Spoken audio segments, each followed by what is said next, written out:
ओम ध्याये सदा सवितृमण्डलमध्यवर्ती नारायणा सरसिजा सरसन्नविष्टि केयूरवाङ्मकरकुण्डलवाङ्किरीटी हारये हिरण्यवपुर्धृतशङ्खचक्र।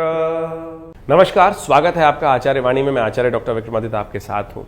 कन्या राशि वालों के लिए ये जो महीना अब चल रहा है, अप्रैल का महीना, उसका मध्यकाल आ गया और आने वाले 20-25 दिन जो हैं वो बहुत विचित्र स्थिति में जा रहे हैं। ग्रहों की भयावह उठापटक का योग पूरे विश्व में बना हुआ है। शनि उदय होने जा रहे हैं, सूर्य अपनी राशि परिवर्तन करने जा रहे हैं, उच्च के होने जा रहे हैं। बड़ा विचित्र योग बन रहा है। शनि मंगल का टकराव की स्थिति बनती दिखाई दे रही है और आपकी राशि के सामने जो युद्ध का मैदान है वहां ये सारी की सारी खड़गें आपस में टकराने वाली हैं। जी हाँ, डरने की नहीं, समझ को जगाने की आवश्यकता है, सही मार्ग को चुनने की आवश्यकता है। ज्योतिष डराने का नहीं, सही चीज़ों को, स्थितियों को वास्तविक तौर पे समझने की खास तौर पे ज़रूरत है, उसको समझाने का तरीका है। कन्या राशि वालों के लिए खास तौर पे इस समय जो दौर चल रहा है, जो योग चल रहा है, उस समय में शनि का एक विचित्र स्थिति, सूर्य की एक विचित्र स्थिति आपके समक्ष आने को तैयार बैठी है। दिन पर दिन ग्रहों की विचित्र स्थिति रहेगी जो पूरे विश्व में तो कोलाहल करती दिखाई दे रही है, लेकिन आपकी राशि के दृष्टिकोण से आपको समझना पड़ेगा कि इस वक्त बुध, आपकी राशि का स्वामी जो है, वो सबसे कमजोर स्थिति में है। बुद्धि का जगाना जरूरी है, और बुद्धि कहीं गलत तरफ चली गई ना तो फिर कहीं ना कहीं आपकी रक्षा करना आपको मुश्किल हो सकता है। क्या बन रहा है योग, कौन से नक्षत्र में आपको कौन सा कार्य कर लेना चाहिए, वो भी हम आपको बताएंगे। हिंग लगे ना फिटकर रंग चोका हो, और कैसे आप समस्त ग्रहों के खराब चलते हुए भी एक दो रास्ते अपनाकर अपने आप को छाती के साथ लेकर कैसे अपनी समस्त इस गलत समय से बचा के निकाल सकते हो। 11 तारीख का दिन शनिवार का अवसर है और उस दिन आपकी राशि के दृष्टिकोण से ग्रहों का योग आपके लिए बड़ा शुभ है। विजय का योग बना रहा है, चिंता मत करिएगा। आप अपनी चाल में मस्त होकर चलने का प्रयास करें, आपके लिए कुछ भी खराब नहीं है। विजय निश्चित आपके मन से हो रही है। मन के हारे हार है, मन के जीते जीत, इस बात का ध्यान रखना। इस वक्त मन का स्वामी बहुत ताकत में है आपकी राशि में, और वो भगवती की यदि स्तुति कर ले, मन से आप भगवती की स्तुति कर लें, या देवी सर्वभूतेषु शक्ति रूपेण संस्थिता नमस्तस्यै नमस्तस्यै नमस्तस्यै नमो नमः, तो किसी के बाप में दम नहीं आपको कोई अहित पहुँचाने का प्रयास कर सके। चंडी नवमी है इस दिन, भगवती का खास तौर पर स्तवन करने का प्रयास करें, लाल वस्त्र भगवती को अर्पित करने का प्रयास करें, पुष्पांजलि लाल पुष्पों से सुबह सुबह भगवती का अर्पित करने का प्रयास करें, आशीर्वाद लें और चलें। हाँ, शनि अभी अस्त है इसलिए कह रहे हैं, लेकिन झगड़े होने को तैयार हैं, तो इस बात का ध्यान रखना, शांत होकर चीज़ों को समझना। 12 तारीख रविवार का अवसर, शनि होने जा रहे हैं इस दिन उदय। याद करो शनि को, और शनि महाराज सामने आ रहे हैं, उदय होने जा रहे हैं, और ये आपके लिए मंगल के साथ अब तांडव करने को तैयार हो रहे हैं। ये स्थिति बड़ी विचित्र है। आपकी राशि के दृष्टिकोण से इस वक्त जो ढैया चल रही है, सम्मुख कल्याण ढैया जो आपके लिए चल रही है, ये थोड़ी सी आपके लिए कहीं विप्लवकारी बनती दिखाई दे रही है। आपको करना पड़ेगा शनि को कंट्रोल। मंगल के साथ शनि महाराज इस वक्त जो युति बना रहे हैं, बुध के साथ बैठकर, सूर्य के साथ बैठकर, कहीं ना कहीं आपके कर्मों का, आपके जो रास्ता आप अपना रहे हैं, वो कहीं ना कहीं आग में घी डालने का प्रयास करता दिखाई दे रहा है। शांत होकर, किसी को उकसाने की जरूरत नहीं, इस बात का ध्यान रखें। शांत होकर चीज़ों को समझाने का प्रयास करेंगे, बहुत अच्छा रहेगा। इस वक्त नवग्रह जो हैं उनमें से विचित्र दौर में चलते दिखाई दे रहे हैं ग्रह। इस वक्त आपकी राशि के दृष्टिकोण से देखा जाए तो शनि, मंगल, बुध, सूर्य सब के सब कहीं ना कहीं उग्र स्वभाव में। नवग्रह शांति करो, ये बहुत ज़रूरी है। देश काल परिस्थिति को समझते हुए कार्य करना बहुत ज़रूरी है। वैसे तो आप बड़े धैर्यवान हैं, कन्या राशि बड़ी धैर्यवान होती है, लेकिन इस वक्त अननेसेसरी मन में उग्रता होती दिखाई दे रही है। कहीं ना कहीं वासनाएं उदय होती दिखाई दे रही है। बेकार की चाहतें मन में फड़फड़ा रही हैं, और ये बेकार की चाहत जो है ना, गलत चाहत जो है, वो कहीं ना कहीं परेशानी में डाल सकती है। इस बात का ध्यान रखना। इसके लिए शनि का उपाय करें। नवग्रह शांति कैसे की जाए वो आप समझ लें। तो ये शनि मंगल की युति जो बन गई है, साथ में बुध की युति जो बन गई है, ये विशेष तौर पर आप समझ लें, जो बड़ी विचित्र स्थिति ग्रहों की उत्पन्न करती है। आमतौर पर शास्त्र के दृष्टिकोण से कहा जाता है कि शनि मंगल की युति कहीं ना कहीं समाज को परेशान करती है, कोलाहल मचाती है, उपद्रव कराती है, राजाओं के अहंकार को आपस में लड़वाती है, उससे प्रजा त्रस्त रहती है। इस प्रकार के योग तो सार्वभौमिक तौर पर बन जाते हैं।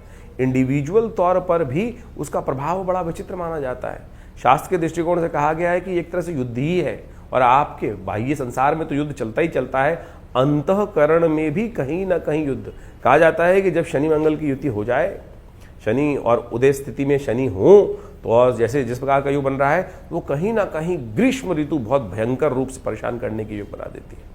शनि के उदय होते ही ग्रीष्म ऋतु जो है अपने व्यापक रूप में जो जब शनि अस्तों के उदय हों तो कहीं ना कहीं वातावरण में गर्मी उत्पन्न करने की योग बना देती है।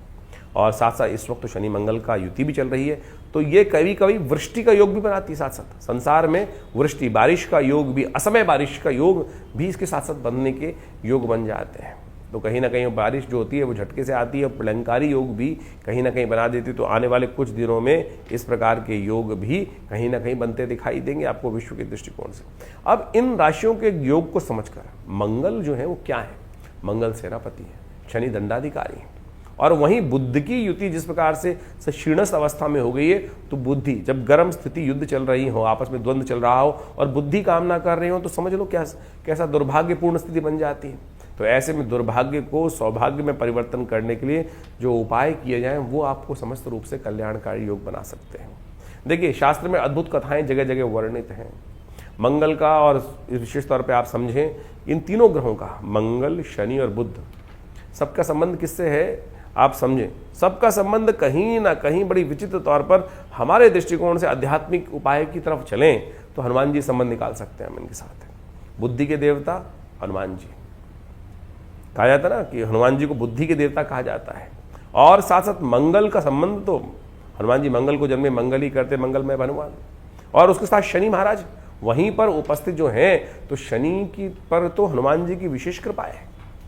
तो शनि इन सब का संबंध हनुमान जी के साथ ही है। तो कोशिश ये करें आध्यात्मिक दृष्टिकोण से इस संसार में प्रत्यक्ष देवता जो हैं वो हनुमान जी ही हैं। तो उनकी आराधना जितना हो सके, सुंदरकांड का पाठ, हनुमान चालीसा का पाठ करें या करवाएं, इससे बढ़िया इस कलिकाल में कोई उपाय नहीं है।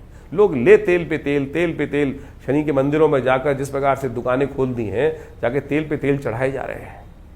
ठीक है, शास्त्र में वर्णित है उपाय निमित्त मात्र करने का उपाय है ना।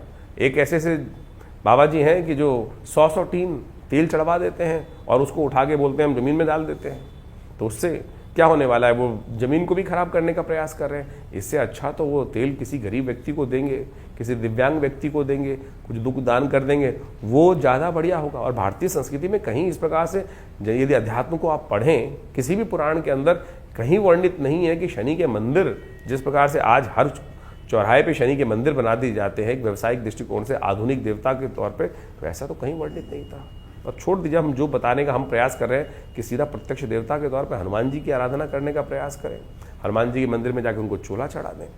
और सबसे बढ़िया तो उपाय ये रहेगा कि इस समय आप सुंदरकांड का पाठ करने का प्रयास करें। सुंदरकांड का पाठ आपके मनोतों को सिद्ध करेगा, आपके अंदर विवेक का उत्पन्न करेगा, भगवान की कृपा, भगवान राम के प्रति श्रद्धा उत्पन्न करने का प्रयास करेगा, मन को सरल करेगा।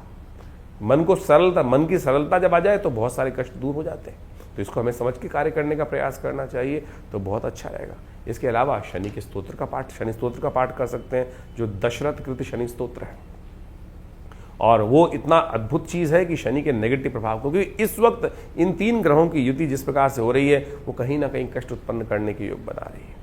तो नमः कृष्णाय नीलाय शितिकंठ निभाय च नमः कालाग्नि रूपाय कृतांताय च वै नमः। ये शनि स्तोत्र का है, दशरथ कृत महाराज शनि का स्तोत्र है। इसका नित्यप्रति पाठ एक बार, ज़्यादा से ज़्यादा 3 मिनट आपको लगेंगे पाठ करने के लिए। और उसका पाठ यदि आप नित्यप्रति कर लें तो सत्य माने शनि का नेगेटिव प्रभाव कब आएगा कब चला जाएगा पता ही नहीं चलेगा। तो इसको सही तौर पे अपने जीवन में आप अपनाने का प्रयास करेंगे तो बहुत सुंदर रहेगा। वैसे इस सबको ठीक करने के लिए अपने नाम से आप सुंदरकांड का पाठ कर सकते हैं, करवा सकते हैं। वैसे हम विवेकानंद योगाश्रम में इन दौरान जब तक ये शनि मंगल का टकराव चलेगा, नित्य प्रति हमारे विभिन्न ब्राह्मणों के द्वारा सुंदर रूप से हनुमान चालीसा का पाठ नित्यपति रहेगा, सुंदरकांड का पाठ नित्यपति रहेगा। आप चाहें तो उस समस्त अनुष्ठान में भाग लेकर अपने लिए, अपने परिवार के निमित्त इन सब चीज़ों के अनुष्ठान में लाभ ले सकते हैं। और हमारा आश्रम में हनुमान जी का सिद्ध जो मूर्ति है वो आचार्य श्री केशव देव जी के द्वारा प्रतिष्ठित की गई माँ भगवती दुर्गा की जो प्रतिमा है वो मुल्तान से 500 साल पहले लाई गई थी। और वो आज हमारा सौभाग्य है कि हमारे बीच में भगवती का सुंदर श्री विग्रह, 500 साल पुराना श्री विग्रह जो पाकिस्तान मुल्तान से आया था वो आज विराजमान है। उनके नित्य प्रति आराधना चलती है। तो आप सब वहाँ पे आएँ, उनके दर्शन करें। जो जो कार्यक्रम रहेंगे उन सब के बारे में आपको सूचना समय समय पर हम देते रहते हैं। तो ये जो इस समय संक्रांति के दिन सुंदर योग बन रहा है इस बार मंगलवार का, उस दिन सामूहिक तौर पर सुंदरकांड की व्यवस्था रहेगी। आप सब उसमें भाग लेकर माँ भगवती के दर्शन कर कर, हनुमान जी को चूल्हा चढ़ाकर और साथ साथ अपने कष्टों को दूर करने का योग अद्भुत रूप से बना सकते हैं। संक्रांति के दिन किस प्रकार का पुण्य होता है वो भी हम आपको बताएंगे अभी। कन्या राशि वालों, 13 तारीख के दिन सोमवार का तिथि का योग बन रहा है और साथ साथ एकादशी तिथि उस दिन विद्यमान है और आपकी राशि में इस वक्त ग्रहों का योग थोड़ा सा पॉजिटिव हो रहा है, परिवर्तन की तरफ जा रहा है, जो कहीं ना कहीं आपको एक उम्मीद जगाता दिखाई दे रहा है। कीर्ति का योग बनता दिखाई दे रहा है। लाभ जरूर होगा लेकिन नुकसान भी योग साथ साथ चलते दिखाई दे। ध्यान रखना, स्वास्थ्य का बहुत ध्यान रखते हुए कार्य करें। इस दिन बेकार की एंजाइटी ना पालें, ध्यान रखते हुए कार्य करेंगे तो बहुत अच्छा रहेगा। इस वक्त ग्रह नक्षत्रों के दृष्टिकोण से, आपकी राशि के दृष्टिकोण से आपको विशेष तौर पर भगवान विष्णु का स्तवन करना चाहिए। स्वास्थ्य की रक्षा के लिए काम करें, भगवान विष्णु को पंचामृत से स्नान कराएं और उनका चरणामृत ग्रहण करें। जिस प्रकार से पंडित जी मंत्र पढ़ते हैं ना, चरणामृत को लेते हुए अकाल मृत्यु हरणम सर्व व्याधि विनाशनम विष्णु पादोत्कम पित्वा पुनर्जन्म न विद्यते, इस भाव का ध्यान रखते हुए इस मंत्र का स्तवन करते हुए ओम नमो नारायणाय इसका स्तवन करते हुए भगवान का सुंदर पूजन करें। भगवान की कृपा, जहाँ पर कृपा राम की हुई ता पर कृपा करें सब कोई। 14 तारीख मंगलवार का अवसर, द्वादशी तिथि विद्यमान है और इस दिन सूर्य बदल रहे हैं अपना घर। कम से कम आपकी राशि के दृष्टिकोण से 50% रिलीफ देते दिखाई दे रहे हैं। ये 50% रिलीफ का योग रोग आपकी राशि में जो बनता दिखाई दे रहा है वो कहीं ना कहीं आपके लिए बड़ा पॉजिटिव होगा। लेकिन ध्यान रखना है, सूर्य का ये परिवर्तन शुक्र के साथ जाके जो हो रहा है ये कहीं ना कहीं वासनाओं को उदय करता दिखाई दे रहा है। बेकार की चाहतें मन में उठती दिखाई दे रही है और गलत चाहतें हमेशा गलती होती हैं। ध्यान रखना, बृहस्पति बहुत सपोर्टिव है, सम्मान की रक्षा करने को तैयार है, लेकिन फिर भी मन में छुपी हुई वासनाएं कहीं ना कहीं एक नया बीज को बोकर एक वृक्ष बनाने को तैयार बैठी हैं। और दूसरा, कहीं ना कहीं बेकार के दूसरों के झगड़ों में मंगल शनि आपको फंसाते दिखाई दे रहे हैं। अपने ही झगड़े कम नहीं, दूसरों के झगड़ों में बचने का प्रयास करना चाहिए। इस वक्त शनि का उपाय करना आपके लिए बहुत ज़रूरी है। शनि को मनाओ, सदा सुख पाओ, इस बात का ध्यान रखते हुए कार्य करोगे तो बहुत अच्छा रहेगा। शनि महाराज आपकी राशि के दृष्टिकोण से इस प्रकार का योग बनाते दिखाई दे रहे हैं। तो आपकी राशि के दृष्टिकोण से सबसे अच्छा ये रहेगा कि थोड़ा सा इस वक्त आपकी राशि में उम्मीद की जो किरण है ना, वो हनुमान जी है। मंगलवार का दिवस है, उस रहस्य को समझ लो और देवता चित्तन धरहि हनुमत से ही सर्व सुख करहि। ये बात अगर ध्यान कर लिया आपने तो ये शनि मंगल जितने भी खराब योग चल रहे हैं वो कहीं ना कहीं आपको बचा के ले जाएंगे। सूर्य ने जो संक्रांति का सुंदर योग बनाया है 14 तारीख को, परिवर्तन करने का योग बनाया है, ये मंगल के साथ एक योग बनाकर तैयार करें। देखिए, मंगल के साथ इसलिए कह रहे हैं कि सूर्य का जो परिवर्तन हो रहा है मंगलवार के दिन हो रहा है, मंगल की राशि में हो रहा है और ऐसे में मंगल की राशि में आके ही सूर्य जो है वो विशेष तौर पर उच्च के हो जाते हैं। तो ये बड़ा विशेष संबंध है मंगल का। और क्योंकि मंगल जो है, आप सत्य मान के चलें कि ये सेनापति हैं, अग्नि तत्व के मालिक है। वहीं सूर्य भी राजा है और अग्नि तत्व के मालिक। दोनों की जो प्रकृति है वो सेम है, एक ही तरह सोचते हैं। और जब राजा और जो सेनापति है वो जब एक साथ चले तो क्या होता है कि सब चीज़ें ठीक होने के योग बन जाते हैं। तो आपकी राशि के दृष्टिकोण से आपका जो व्यवस्थाओं का योग है वो हमने आपको समझाने का प्रयास किया। और साथ साथ इन दिनों मंगल के साथ जो शनि का योग बना हुआ है वो बड़ा विचित्र है। सूर्य नारायण है, साक्षात प्रत्यक्ष देवता कहा जाता है भगवान सूर्य को। नित्यपति अपना दर्शन देने के लिए इस धरा पर वो उपस्थित होते हैं और आप चाहें ना चाहें वो सूर्य को प्रत्यक्ष देता। शास्त्र के दृष्टिकोण से कहा जाता है कि प्रातः सूर्य से पहले हर व्यक्ति को उठना चाहिए यदि व्यक्ति सौभाग्यशाली बनना चाहता है। देखिए, अब तो सूर्य उच्च के हो गए और इस महीने में सौभाग्य को परिवर्तन करने के लिए शास्त्र कहता है कि सूर्य उदय से पहले उठो। सूर्य आपको ना उठाए, आप सूर्य से पहले उठकर सूर्य को जल, उदित होते सूर्य को जल देने का प्रयास करें, अर्घ देने का प्रयास करें। ये सबसे श्रेष्ठ उपाय है। ये कीर्ति, यश, वृद्धि को योग देने का सबसे बेस्ट मार्ग जो हो सकता है ना, तो इस बात का ध्यान रखने का प्रयास करना। इस महीने में, वैशाख के महीने में आमतौर पर योग बन जाता है और वैशाख का महीना पुण्यों को देने वाला है, माधव मास कहा जाता है। तो कोशिश करें इस मास में अपने सूर्य को बल देने के लिए अवश्य कोशिश करने का प्रयास करो। जैसा शनि खराब चल रहा है इन दिनों, शनि खराब चल रहा है इन दिनों, शनि को ठीक करने के लिए आपको पता है कौन सा मार्ग अपनाना चाहिए। आमतौर पे लोग पता नहीं कौन कौन से मार्ग अपना लेते हैं। तो हमारे दृष्टिकोण से आपके मंगल की राशि में चलते हुए जो शनि को समझाने के लिए इस वक्त आपको हनुमान जी का सहारा लेना चाहिए। सूर्य का और हनुमान जी का एक अद्भुत संबंध है। शायद लोगों को शास्त्र के दृष्टिकोण से उस कथा का ज्ञान नहीं है। सूर्यदेव जो हैं वो हनुमान जी के गुरु माने जाते हैं। जी हाँ, सूर्यदेव हनुमान जी के गुरु माने जाते हैं और कहा जाता है कि हनुमान जी ने एक बार शिक्षा लेने के लिए मन में आया शिक्षा किससे ले, तो फिर याद आई, देखा सूर्य को। सूर्य से ज़्यादा बड़ा संसार को देखा हुआ व्यक्ति कौन हो सकता है? दिव्यात्मा है। सूर्य संसार को सबसे ज़्यादा उन्होंने ही सही दिशा प्रदान करी है। तो हनुमान जी बाल्यकाल में भी एक बार उड़ के गए थे सूर्य की तरफ, फिर उड़ चले एक बार युवावस्था में, जब शिक्षा लेने की बात आई तो फिर उड़ चले एक बार सूर्य की तरफ। जब सूर्य महाराज ने देखा कि ये वही बालक है जो आ रहा है, पहले बाल्यकाल में भी आया था और ग्रास कर लिया था, तो पूरे संसार में अंधकार हो गया था, तो फिर उनको लगा कि आ रहा है परेशान करने के लिए। लेकिन हनुमान जी से वो थोड़े संकुचाए, तो उन्होंने कहा हनुमान जी से कि भाई हाँ, आप फिर कैसे आना हुआ? तो महाराज आपसे दीक्षा लेना चाहते हैं। तो भगवान सूर्य ने कहा कि हाँ, दीक्षा देने के लिए शिष्य और गुरु की एक व्यवस्था बननी चाहिए, बैठना चाहिए, बैठ के दीक्षा दी जाती है। और हमारे को तो भगवान ने एक रास्ता बना रखा है। भगवान सूर्य ने कहा कि हमको चलाएमान, हम तो हमेशा चलते ही रहते हैं, तो कहाँ हम रुक सकते हैं, कब शिक्षा देंगे? तब कहा जाता है कि हनुमान जी ने कहा नहीं, शिक्षा तो हमको आपसे ही लेनी है, कि आपके साथ साथ चलेंगे। तब हनुमान जी ने, सूर्य भगवान ने कहा कि ये सिद्धांत गलत है, टालना चाहते थे वो। अब हनुमान जी ऐसा हठीला जो व्यक्ति हो कि जिसने ठान ली कल्याण का मार्ग, तुम आप कहाँ छोड़ने वाले? हनुमान जी से ये हट करने का तरीका भी हमको सीखना चाहिए कि गुरु कृपा प्राप्त करने के लिए किस प्रकार से हट को पकड़ना है, सही हट को पकड़ना है। वो सही हट यदि पकड़े, आमतौर पर व्यक्ति गलत हट को पकड़ते हैं और गलत हट को पकड़ने के कारण से अनिष्ट करवाते हैं, लेकिन हनुमान जी ने सही हट पकड़ी। सूर्य के समक्ष भी उपस्थित जब हुए तो भगवान ने बहुत टालने का प्रयास किया, सूर्य नारायण ने। उन्होंने कहा ठीक है, चलते ही रहते हैं। तो बोले हम एक काम करेंगे, आपकी तरफ आपके साथ चलेंगे। हनुमान सूर्य भगवान ने कहा कि साथ चलोगे तो कैसे शिक्षा मिलेगी? तो बोले आप जैसे चलेंगे तो आपके समक्ष उपस्थित रहेंगे। तो बोले आप चलोगे तब तो तुम आगे देखते हुए चलोगे तो हमको पीठ दिखाओगे।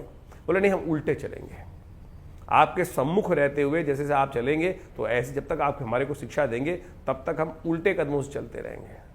खैर, कथा बड़ी विचित्र है और हनुमान जी ने अपनी भक्ति से, अपनी चातुर्य से भगवान सूर्य को भी पिघला दिया, शांत कर दिया। तो हनुमान जी को दीक्षा जो मिली, शिक्षा मिली, वो भगवान सूर्य से मिली। तो आप समझे, शनि को ठीक करने के लिए हनुमान जी का आशीर्वाद ही है। तो कोशिश ये करें, हनुमान जी का सानिध्य लेने का प्रयास करें।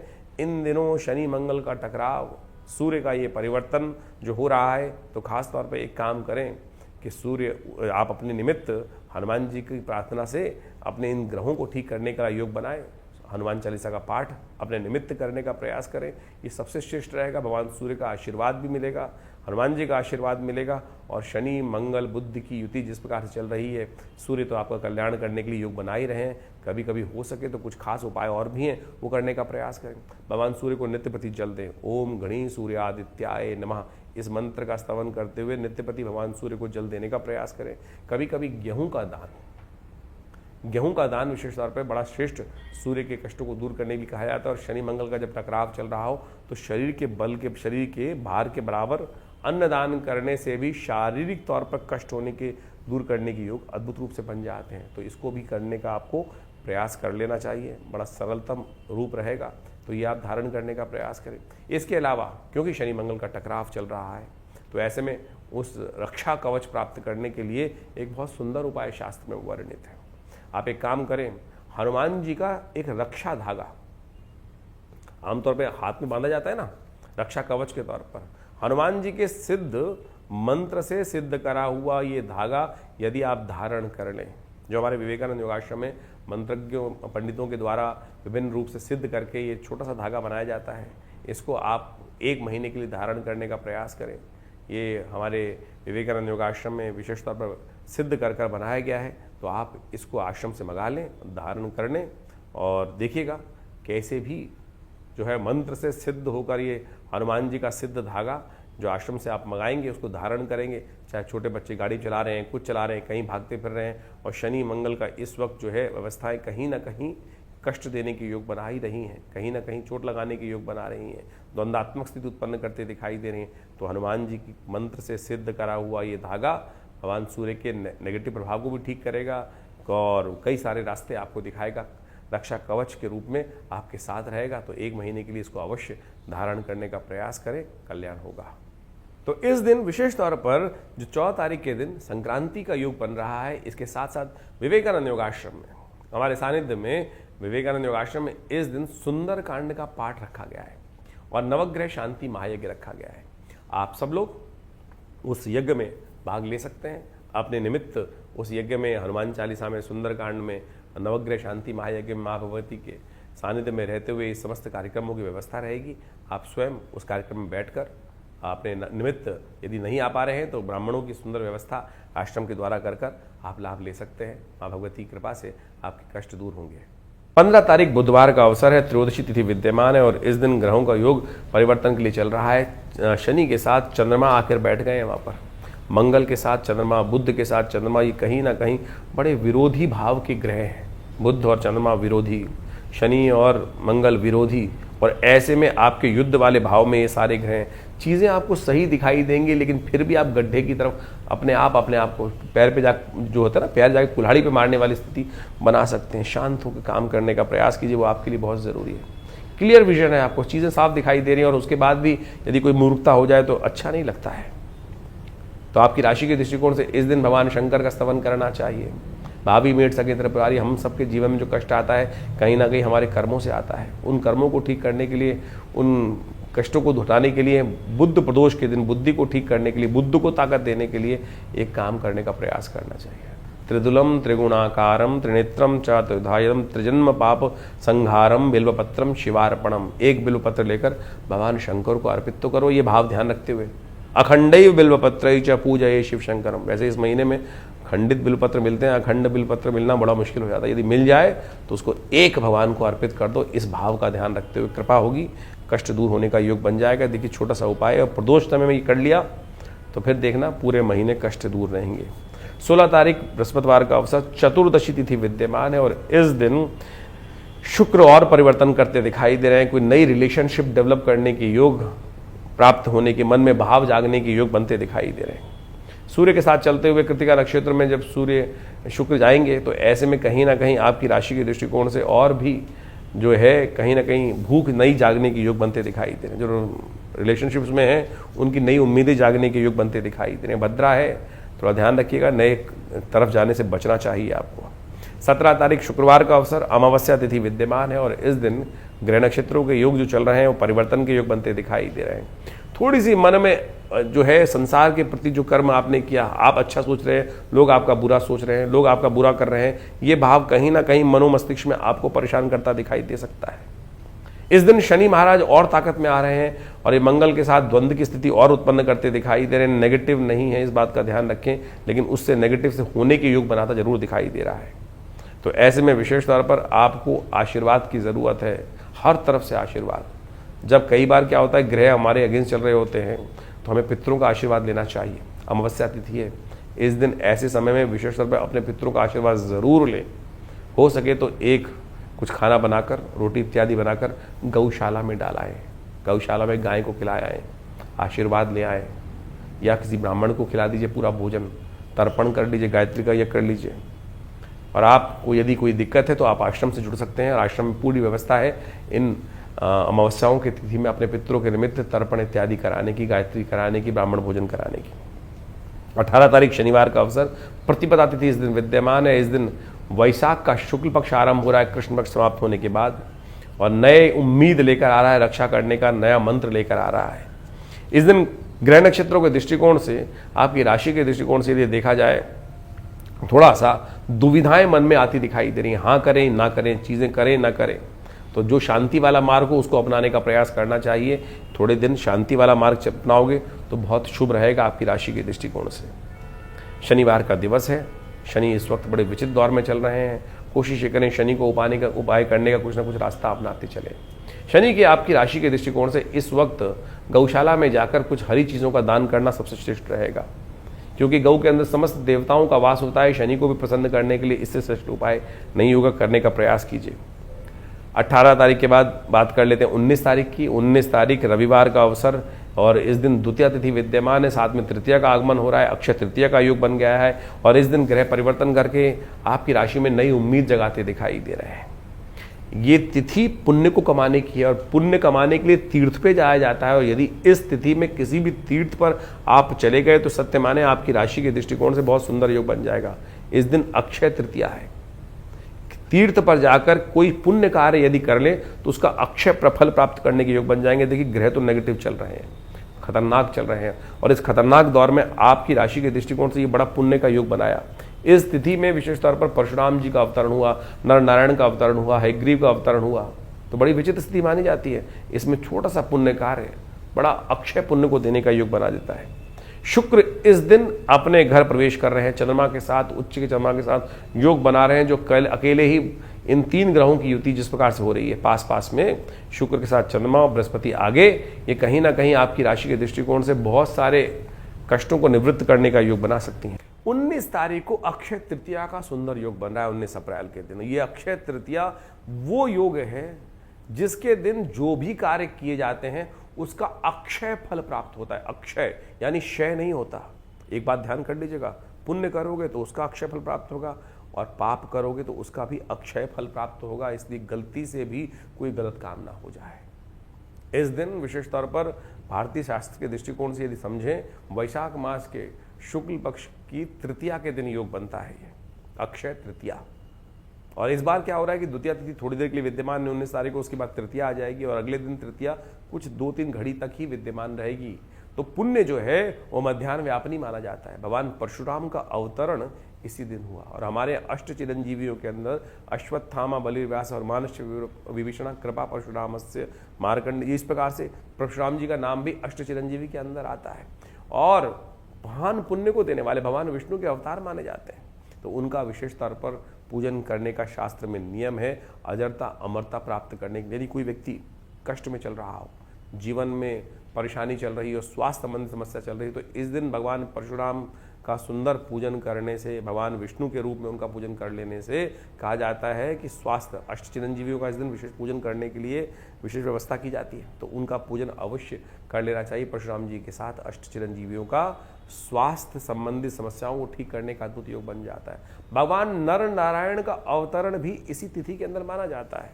इसके साथ साथ भगवान हयग्रीव का भी जो शास्त्र के दृष्टिकोण से पूजन करने की ये तिथि जो उनके जयंती के रूप में मानी जाती है। जब भगवान का सुंदर अवतरण हुआ और हयग्रीव भगवान कहा जाता है कि वो आशीर्वाद प्राप्त था हयग्रीव नाम के राक्षस को, जो घोड़े के समान था। उसने भगवान की प्रार्थना करते हुए यही कहा था कि मेरी मृत्यु मेरे द्वारा ही हो, हयग्रीव की मृत्यु हयग्रीव से ही हो। तो कहा जाता है कि भगवान विष्णु का जब संग्राम चल रहा था, बड़ी अद्भुत कथा है शास्त्र के अंदर। इन बातों को समझने की आवश्यकता है कि हमें गलत चीज सोचनी नहीं चाहिए। कई बार हम बैठे बैठे कई बार क्या होता है गलत भाव सोच लेते हैं और उसका प्रभाव कैसा होता है। शास्त्र में किसी चीज को छोड़ा नहीं गया है। कहा जाता है कि एक बार भगवान विष्णु शेषशैया पर विश्राम कर रहे थे और भगवती जो लक्ष्मी जी हैं वहीं साथ में विराजमान थी। साथ में विराजमान थी तो क्या हुआ कि भगवान विष्णु किसी बात पे मुस्कुराए। भगवती महालक्ष्मी को लगा कि ये मुझको देखकर मुस्कुरा रहे हैं, मेरा उपहास कर रहे हैं। पता नहीं क्या भाव मन में उठा कि जो गर्दन मुझ पे हंस रहे हैं, गर्दन ही ना बचे। ये भाव भगवती महालक्ष्मी के मन में विचार उठा शास्त्र की कथा के अनुसार से। और कहा जाता है कालांतर में भगवान विष्णु का बहुत भयंकर युद्ध राक्षस से हो रहा था। और कहा जाता है कि इतना लंबा युद्ध चल रहा था कि भगवान जो थे वो युद्ध करते करते सो गए। बहुत लंबे समय 5000 वर्ष तक युद्ध चला। और कहा जाता है कि युद्ध में वो जब विश्राम सो गए तो वो जो कीट था उस धनुष को जाके लग गया और वो धनुष टूटा। जब वो टूटा धनुष तो कहा जाता है कि प्रत्यंचा जब छूटी तो उस प्रत्यंचा से भगवान विष्णु की गर्दन कट गई। तब देवताओं ने, ब्रह्मा जी ने वहां आकर उनकी गर्दन के ऊपर हयग्रीव की, घोड़े की गर्दन लगाई।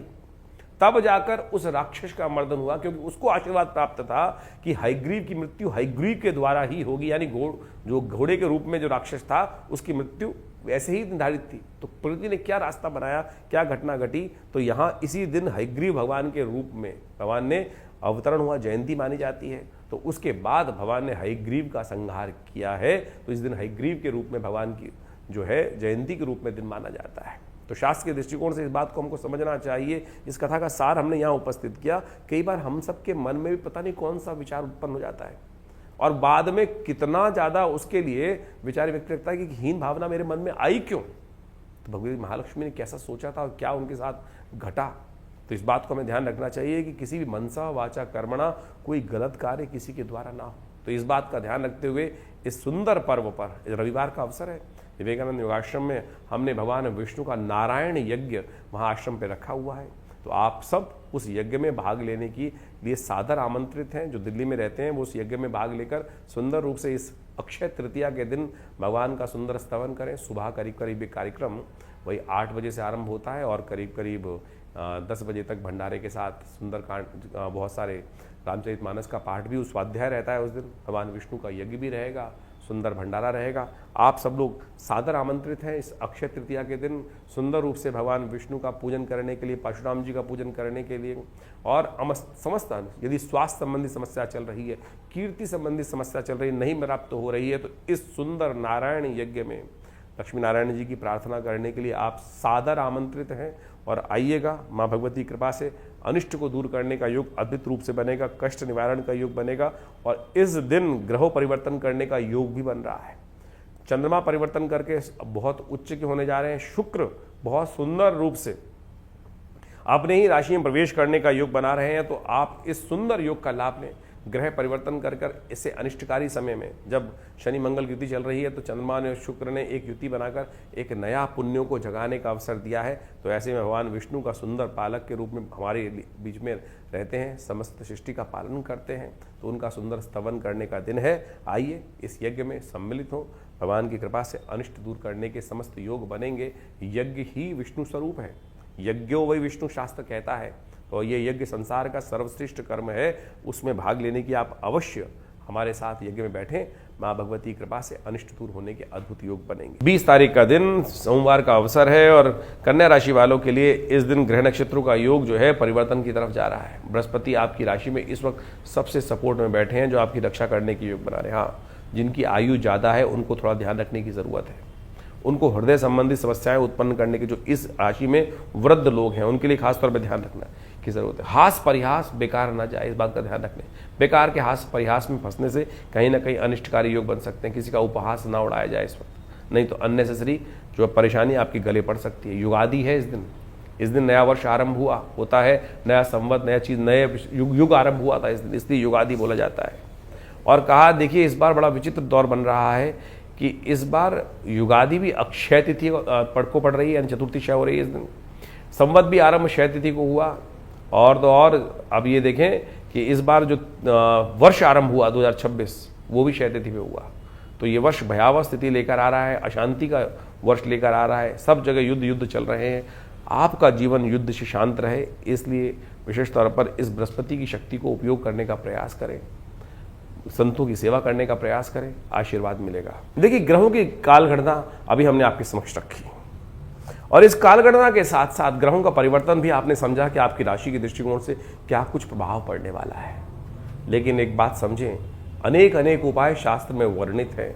विद्वान लोग अपने अपने मतानुसार उसका प्रभाव समझकर, जैसा सा अनुभव उनके आया है उसके अनुसार से जातकों को बताने का प्रयास करते हैं। आध्यात्मिक मार्ग भी हो सकते हैं और साथ साथ भौतिक मार्ग भी हो सकते हैं, या नग पहनने के बहुत सारे लोग मार्ग बन लेते हैं और नग पहनने के बहुत सारे फायदे भी हैं। लेकिन यदि सत्य रूप में उसकी वास्तविकता देखी जाए तो ये बहुत बड़ा एक ऐसा विषय है कि इसको अच्छे से अनुसंधान करने की आवश्यकता है। एक अभी बहुत बड़े इंडस्ट्रियलिस्ट थे, उन्होंने एक बहुत बड़े ज्योतिषी जो टीवी पर बहुत ज़्यादा आते हैं, कहा जाता है, उनके पास जाकर विचार विमर्श किया। बहुत महंगा, करीब कहा जाता है कि बहुत अच्छी दक्षिणा भी उनको देकर आए और उन्होंने कुछ नग उनको धारण करा दिए। और जिस दिन से उन्होंने वो नग धारण किए उसके बाद उनकी स्थिति क्या हो गई। ऐसे बहुत सारी घटनाएं हैं। तो आप प्रत्यक्ष रूप से इस बात को समझें कि आपके जीवन में चल क्या रहा है। हमारे जीवन में देखिए समय है, समय का प्रभाव है, कभी धूप कभी छांव, कभी लाभ कभी हानि, कभी यश और कभी अपमान। इस प्रकार के योग जीवन काल में बनते रहते हैं और ये सारे के सारे जो बनते हैं आपके कर्मानुसार ही बनते हैं। यदि कर्म व्यक्ति सही रूप से करना शुरू कर दे तो सत्य माने जीवन में कष्ट हो ना। अब कैसे पता लगाएं कि कर्म हमारे द्वारा सही हो रहा है या नहीं हो रहा। देखिए, शास्त्र में कहा गया ना, कई बार हम आपको बोलते हैं अवश्यमेव भोक्तव्यम कृतम कर्म शुभाशुभम। हमने जो कुछ भी कर्म किए हैं उसके कारण से यदि बार बार जीवन में ना चाहते हुए, कौन चाहता है कष्ट आना, लेकिन फिर भी ठीक करना प्रयास लाख कर रहे हैं लेकिन वो हो नहीं रहे, कष्ट समाप्त होने की तरफ ही नहीं है, तो समझ लें कहीं ना कहीं पुण्यों का अकाउंट थोड़ा कम है। यदि आपके घड़े में पुण्यों का जो अकाउंट है, पुण्यों का जो प्रभाव है वो इतना लबालब भरा हुआ है, तो थोड़े बहुत कुछ गलत कार्य हो भी जाए तो उससे जीवन में कोई प्रभाव होता नहीं, क्योंकि पुण्यों को, और कई बार क्या होता है कि पुण्यों का अकाउंट इतना खाली हो जाता है कि हाथ टटोलने पर भी, घड़े में हाथ डालने पर भी वो हाथ में आते नहीं हैं। तो इसलिए सीधा सीधा सिद्धांत है, जब जीवन में कष्ट एक के बाद एक आ रहे हों तो समझ लो कि पुण्य का अकाउंट धीरे धीरे कहीं ना कहीं कम हो रहा है, उसको बढ़ाने का प्रयास करें। पुण्य बढ़ाने के बहुत सीधे साधे तरीके हैं, यही नहीं कि बहुत बड़े बड़े पैसे खर्च करके यज्ञ करना है। शास्त्र कहता है मनसा वाचा कर्मणा। देखिए, आपके द्वारा किया गया कर्म अद्भुत रूप से प्रभाव देता है, इस बात को हमें समझना चाहिए। शास्त्र में इसको समझाने के लिए अनेक कथाएं उपस्थित की गई। लोग लगे रहते हैं कभी कुछ और उपाय करने के, कुछ और उपाय करने, विभिन्न टोटकों में फंस जाए। परमात्मा का नाम ही शास्त्र में व्यास जी महाराज ने कहा है, आलुड्य सर्वशास्त्रानि विचारे व पुनः पुनः इदमेकम सुनिष्पन्नम ध्याय नारायण सदा, कि भगवान का स्मरण करना ही एक सबसे बढ़िया कार्य है। उसी को स्मरण करने तो और किसी चीज़ की आवश्यकता ही नहीं है, परमात्मा की कृपा। इसीलिए तो इतनी समस्त कथाओं का, यज्ञों का, मंत्र जप का इतना महात्म शास्त्र में बताया गया। हर रोज़ कोई ना कोई पुण्य, आपके जो पर्व है, जैसे इस वैशाख के महीने में कितने सुंदर सुंदर पर्व आ रहे हैं। सुंदर सोच, शास्त्र में कहा गया है कि इस मास को माधव मास माना जाता है, और माधव मास में कहा जाता है कि भगवान ब्रह्मा ने अपने आप भगवान विष्णु के नाम पर इस मास को रखा है। इस मास में यदि भगवान विष्णु का एक बार भी स्मरण कर लिया जाए तो बहुत से कष्ट दूर हो जाते हैं। तो इसको ठीक करने का तरीका आप समझ लीजिए, जितना ज़्यादा पुण्य हो सकता है वो करने का प्रयास करें। सोम, मंगल, बुध, बृहस्पति, हमारे इन समस्त दिनों को कहीं ना कहीं देवताओं के साथ जोड़ दिया गया है। तिथियों को विशेष तौर पर आप देखें तो एक से लेकर आध्यात्मिक मार्ग से देखें तो कहीं ना कहीं कोई देवता के साथ जोड़ी गई है। कारण क्या है? कोई ना कोई उत्सव, 365 दिन कोई ना कोई उत्सव भारतीय संस्कृति में लगा रहता है। ये न केन प्रकारेण आप अध्यात्म की तरफ लगे रहें, और जब अध्यात्म की तरफ लगे रहेंगे, आज ये कल वो परसों हुए, तो क्या होगा, कहीं ना कहीं आप जो फालतू के काम संसार में हैं वो आपके द्वारा उनसे हटकर, बेकार के कामों से हटकर कहीं ना कहीं पुण्य कार्य, परमात्मा के स्मरण में वास्तविक मार्ग को आप पकड़ने का मार्ग बना लेंगे, और वो आपके जीवन में कभी बेले कवेले अशुभ समय में वो किया हुआ पुण्य आपको कहीं ना कहीं लाभ देने का मार्ग बना देगा। तो इस सिद्धांत को समझे। हमारे ऋषि मुनि बहुत चतुर थे, बहुत बुद्धिमान थे, और ऐसी व्यवस्था अपनी संतति के लिए करके गए हैं कि वो कहीं ना कहीं करते रहते। लेकिन फिर भी मनुष्य ऐसा माया के भ्रम में फंस जाता है कि सद्मार्ग से भटककर कहीं ना कहीं अनेक अनेक प्रपंचों में फंस जाता है। तो इसलिए हम समय समय पर जो आपको आमंत्रित करते रहते हैं, कभी ये यज्ञ, कभी वो यज्ञ, कभी ये कथा, कभी सुंदरकांड, कभी हनुमान चालीसा, कभी कुछ और, तो ये सब इसीलिए है कि कहीं ना कहीं आओ, सत्य मार्ग की तरफ चलो, और वो कहीं ना कहीं कब आपके कष्टों को क्षय कर देगा। भारतीय अध्यात्म विज्ञान को यदि आप पढ़ेंगे, देखिए बहुत सारे लोग हमें कमेंट में लिख के भेजते हैं कि महाराज कथा सुनाने से अच्छा तो उपाय बताओ। उपाय तो हर जगह बता ही रहे हैं, हम हर रोज़ बता रहे हैं उपाय, लेकिन उस मार्ग को समझने का प्रयास आपको करना चाहिए कि ज्योतिष का अध्यात्म के साथ एक इंटर कनेक्शन।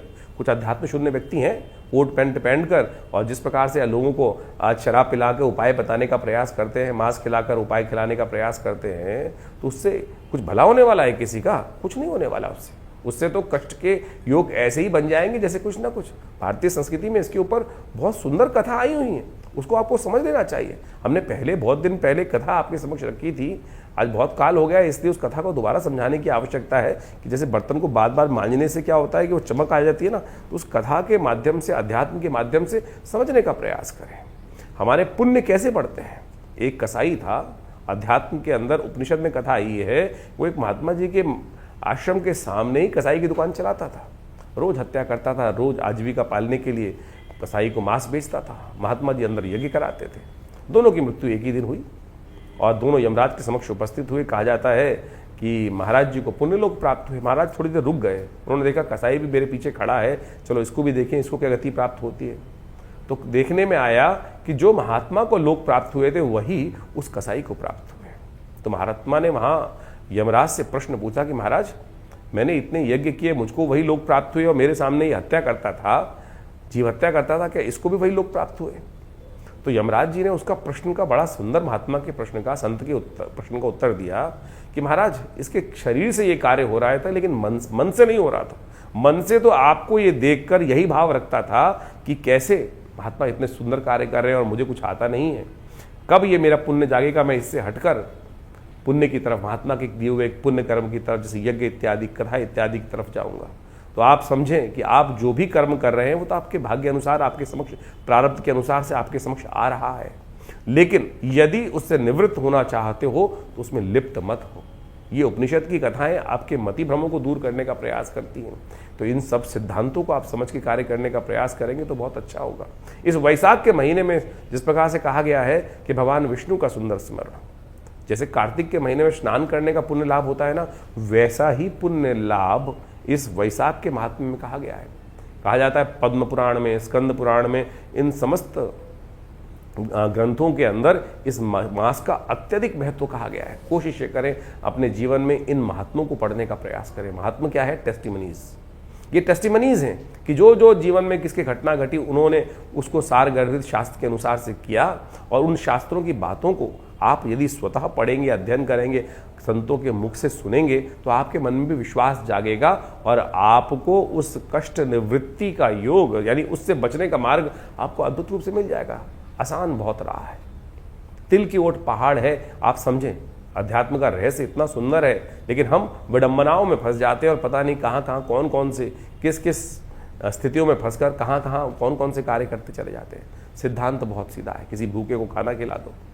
और इस वैशाख के महीने में तो जितने पुण्य कार्य कर सकते हैं। देखिए, संक्रांति का योग इस महीने में पड़ता है, इसके बाद नरसिंह भगवान की जयंती का, कूर्म अवतार का योग इसी मास में पड़ता है। इसके साथ साथ अक्षय तृतीया, जिसके अंदर परशुराम जयंती का सुंदर पर्व मनाया जाता है। भगवान विष्णु के अनेक अवतार इसी मास में उत्पन्न हुए। और तो और युगादि भी, युग का आरंभ भी कहा जाता है अक्षय तृतीया, जिस दिन शुद्ध रूप से व्याप्त हो, उस दिन से युगादि, युग का आरंभ भी कहा जाता है कि इसी तिथि से हुआ। अक्षय तृतीया यानी जो कुछ कार्य कर रहे हो उसका अक्षय फल प्राप्ति का योग सारे के सारे वैशाख के महीने में आने वाले हैं। तो वैशाख का महीने का पुण्य बहुत अच्छा है। पुण्य कमाने का तरीका बहुत साधारण है, सीधा है, और कोई बहुत ज़्यादा रहस्यमय नहीं है। ओम नमो नारायणाय, इसका यथाउचित भाव से स्मरण करने का प्रयास करें। हमने इस बार बहुत सारे कार्यक्रम आश्रम में समय समय पर आपको अवगत कराते रहते हैं, अपने चैनल के माध्यम से आपको बताते भी रहते हैं। कोशिश करें उसी मार्ग पर सीधे तौर पर चलने का प्रयास करेंगे तो बहुत कल्याण का मार्ग आश्वस्त होगा और कष्टों से निवृत्ति का योग बन जाएगा।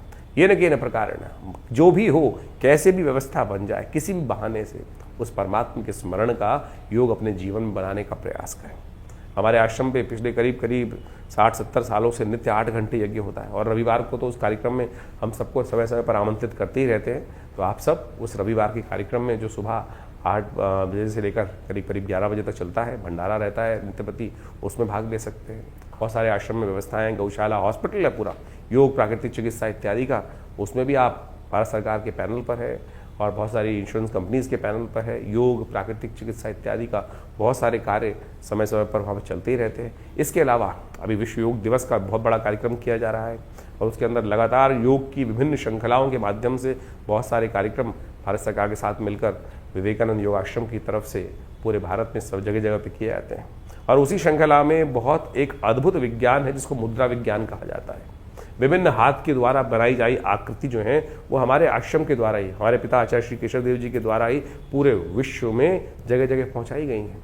आप समझे, इतनी छोटी छोटी चीजें, और इन मुद्राओं का, योग विज्ञान की मुद्राओं का अद्भुत लाभ है, आध्यात्मिक भी और साथ साथ आपके शारीरिक तौर पर कष्टों को दूर करने के लिए भी, ग्रहों के प्रभाव को भी ठीक करने के लिए। जैसे किसी का बृहस्पति खराब है, अब लाखों रुपए खर्च करके लोग पुखराज पहन रहे हैं, अरे केवल ज्ञान मुद्रा का अभ्यास कर लो। ये पहली उंगली अंगूठे के साथ लगाकर चलते फिरते उठते बैठते इस ज्ञान मुद्रा का अभ्यास करो, देखो बिना किसी और चीज़ के, बाह्य किसी चीज़ की आवश्यकता नहीं है।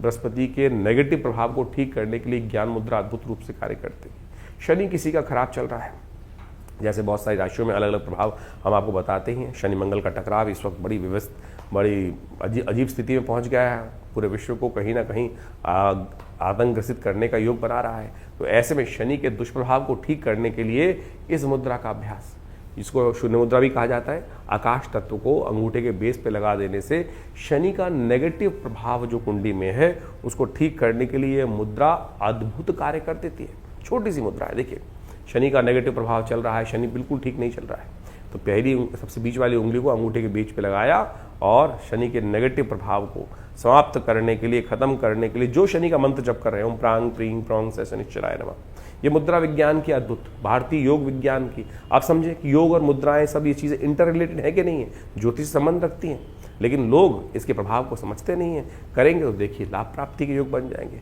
सूर्य, किसी को अपने वर्चस्व को, पर्सोना को बढ़ाना है, कैसे कौन किस प्रकार से ठीक कर सकता है? ज्योतिषीगण बहुत सारे जो होते हैं नग बेचने वाले, वो कहते हैं माड़ी के पहन लो, अरे हम आपको सीधा उपाय बताते हैं।